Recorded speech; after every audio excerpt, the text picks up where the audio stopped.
Hey everyone, it's been a while since we had, a screencast at all. But I think that it's pretty important to kind of talk about some of the things that we really didn't get up to in class, we really didn't get a chance to finish in class. So really what we're going to focus on here is kind of the expansion into Latin America, and which really started way before the period of imperialism, but it really intensifies here after the creation of the Panama Canal and our expansion into East Asia also.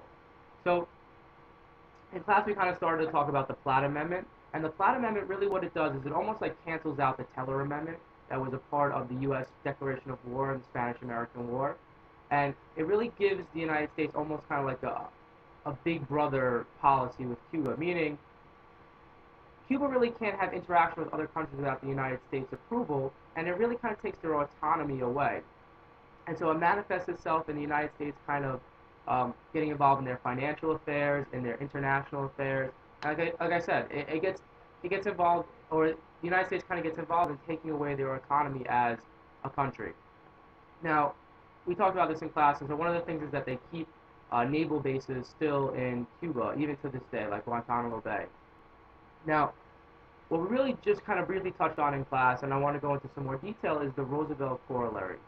So the Roosevelt Corollary, this is issued in direct response to the creation of the Panama Canal.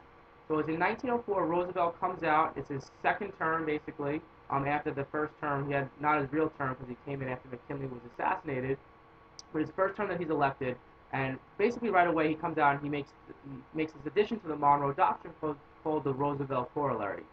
Now, the Roosevelt Corollary was issued to kind of give the United States a reason to kind of get more involved in Latin America, to intervene, and really the core of this is to protect our interests in the Panama Canal and to make sure that our empire, the link between our East Asian empire and our Latin American Caribbean empire is secure. And so Roosevelt kind of makes this statement that it's not just keep the Europeans out of Latin America, but the United States now has the right to kind of go in and intervene and kind of solve problems. And if you see here in the cartoon, it's making the United States kind of like the policeman of the Western Hemisphere. And this was really kind of the new role of the United States in Latin American affairs. And so the Roosevelt Corollary, I mean, from the Latin American countries' perspective, um, they're really going to be upset about this and kind of see the United States as overstepping their reach and really kind of taking away their ability to function as their own countries. And so it goes much further beyond the Monroe Doctrine. And the United States is going to get involved in a lot of different countries. I mean, each president, I mean, a combination during this progressive era, imperialism era, you're going to have the United States getting involved in like 20 to 30 different issues in Latin America, really where they don't belong. And under the Monroe Doctrine, they wouldn't have gotten involved. But with the Roosevelt Corollary, they are going to get involved and kind of settle disputes and kind of overstep their bounds. And they really are kind of looking out for the United States interests here, specifically the Panama Canal. Now, the first one where this really kind of takes place is a good example is Dominican Republic. So the Dominican Republic, they owed the United States quite a bit of money. We had loaned them money and they owed us money. And so what Roosevelt is going to say is that it's acceptable to go in and use the military to claim your debts, to get back your debts. If they're not paying on time, you can take your military, go occupy a part of the country, and use the military force to get your debts back. And I think this cartoon kind of illustrates it very well. Basically, like at the point of a gun, like you're gonna have to pay at the point of a gun.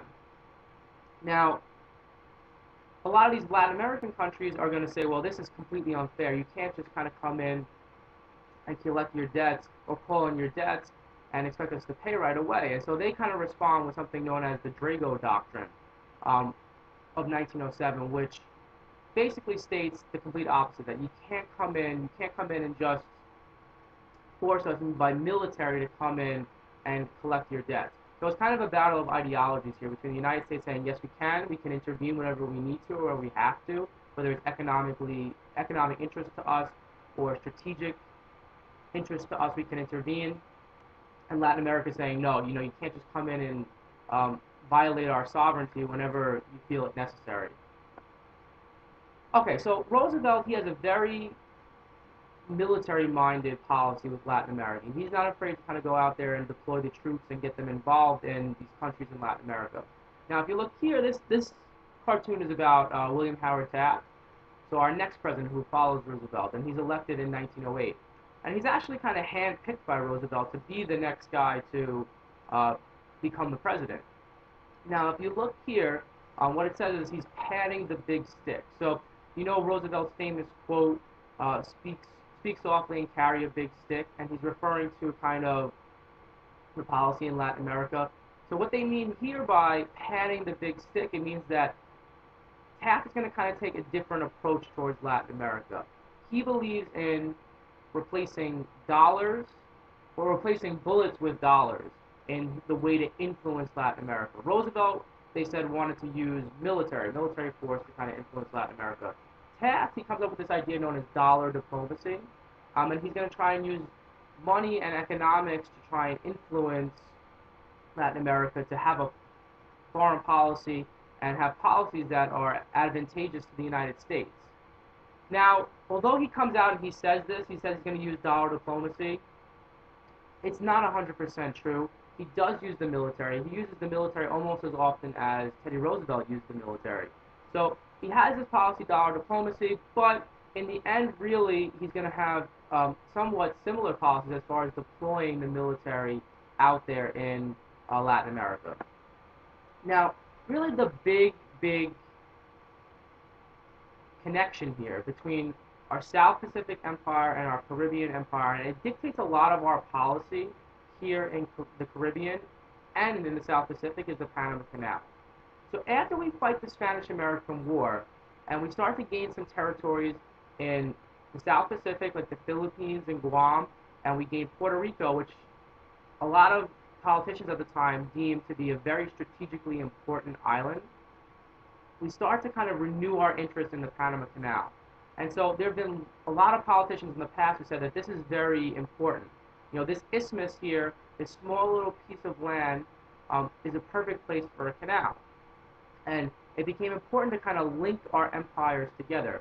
For military strategy, to have military naval bases along the way to kind of link and get our troops and navy to move whenever we needed them to at a much quicker rate, and also for the obvious economic advantages and the markets that it's going to make available to the United States to ship our goods, instead of having to go all the way around South America, and which would take a lot of time and cost a lot of money.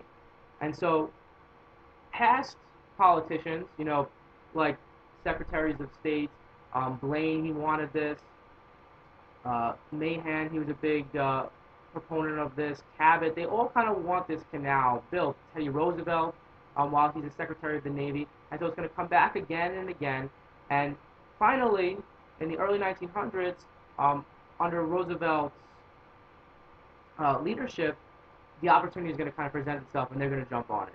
And so what ends up happening here is that, well, I wanted to kind of also bring this up, that to me it's very similar to the Suez Canal. What we're trying to do here, if you look here, we're trying to link our empire, South Pacific and the Caribbean Empire, so that we can kind of have a link and get there by ship. Because remember, there's no airplanes at the time. And to me, it sounds it makes me think of the British Empire, because we're both the same type of people, Anglo-Saxon origins. And what the British did is they built this canal in Egypt, and it links their empires together. If you look at the map, you have England here in Europe, then look at all of their really important territories. They're all in Asia. And so what they wanted to do is make sure they got an all-sea route to Asia so that they could link their empire together, and they could keep it strategically as far as military, and then also, with economics, the trading, because they're getting a lot of cotton and a lot of products from India that they need to keep trading and make it more efficient. And so to me, there's a very strong connection between the Suez Canal and the Panama Canal. Panama Canal for the United States, Suez Canal for the British. And in both cases, the Suez Canal is built in Egypt but owned by the British. The Panama Canal is built in Panama but owned by the United States. And so kind of the history of the Panama Canal here, as far as what's going on. So first of all, when we first proposed this, there's already a company who's working on building a canal. It's part of Colombia at the time, and it's a French company who's working on building this canal, and they're not doing a very good job. It's failing basically, and they're looking to sell their rights to the canal. Now, what happens here is there's all types of financial things getting involved. And President Roosevelt wants to buy the rights to the canal, but he feels like the Colombian government is trying to rip him off. He wants to buy it for $10 million. They want $40 million for the canal. And so Roosevelt doesn't want to pay the full $40 million. He feels like it's only worth the $10 million. And so what starts to happen here on that little isthmus north of Colombia, um, those people, which is now Panama, they've for a long time kind of had sentiments about having a revolution. They're trying to have a revolution, and they want to break away from Colombia because they feel like they're not the same ethnic group. And so what the United States does is we basically aid them in their revolution in a very indirect way. So we never make a declaration of war, but we're kind of there supporting their revolution. So Teddy Roosevelt sends the Navy down to Panama. They start their revolution. When they start their revolution, Colombia tries to deploy its troops to get to Panama, but they can't get there because the United States is kind of blocking their route. And so it's a pretty bloodless revolution. They kind of overthrow that part of the government with U.S. protection, and in the end, the United States kind of gets what they want out of it. We get the canal zone. We build the canal. It's a lot of hard work. A lot of people die building the canal, but it gets done. We're much more successful than the French company, and there's an incredible system of locks that are built into it, very similar to the Erie Canal that was built in upstate New York. And so what ends up happening here is the United States gets what they want. They get this canal that links their empire, cuts the distance down, and kind of allows us to keep expanding, to try and keep influencing South America and Latin America, to keep influencing the South Pacific, and it's going to kind of bring us into rivalries with different countries. Not really so much in the Caribbean, but it's really going to bring us into some rivalries with, countries also trying to dominate Asia, like Russia and Japan. As I mentioned in class, Japan kind of sees us as their big rival in the South Pacific, and it's one of the reasons that they bombed Pearl Harbor during World War II. And so I want to end with this cartoon because it shows you kind of the expansion of the United States and how we're getting bigger and bigger, and like Uncle Sam is getting bigger and bigger. But it's hard for you guys probably to read it, but the last thing that it says kind of all the way on, I guess it would be your left, with these other hands like leaning out to the United States is starting to become a world power here.